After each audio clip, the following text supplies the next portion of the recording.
কখনো চেষ্টা করেছো, কখনো বিফল হয়েছো, আবার চেষ্টা করো। গুরুদংমা লেক, যেটা শুধু একটা নর্মাল জার্নি নয়, এটা একটা স্বপ্নের জার্নি। আর সেই জার্নিতে প্রথম একবার বিফল হওয়ার পর আবার একবার বেরিয়ে পড়েছি আমরা।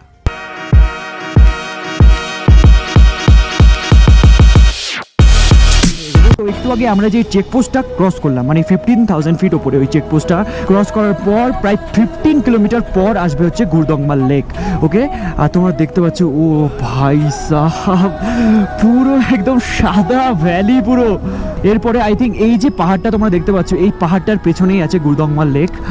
আর আমি জানি না, এখানে তো ড্রোন ওড়ানো তো বহুত চাপের বিষয়, মানে আজ থেকে কিছু বছর আগে ওড়ানো যেত। আর আমাদের রাইট সাইডে রয়েছে একটা ছোট্ট লেক, আর ওই দূরে চড়ে বেড়াচ্ছে ইয়াক।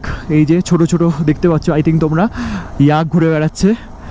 আর যেটা বলছিলাম তোমাদের, এখানে ড্রোন ওড়ানো পসিবল না, আজ থেকে 2-3 বছর আগে ওটা পসিবল ছিল, বাট আস্তে আস্তে জায়গাগুলো অনেক বেশি রেস্ট্রিক্টেড হয়ে যাচ্ছে, সে কারণে পসিবলই না। আর চারিদিকে বরফগুলো পাথরের মতো পুরো শক্ত হয়ে গেছে, আমি পা দিয়ে দেখলাম। আর রাস্তার উপরে চলে এসছে ইয়াক ভাই। হে, এই পালালো। এই যে আমাদের হিরো হন্ডা উঠছে আস্তে আস্তে উপরে, আর দেখো পুরো ভিউটা দুর্দান্ত বস।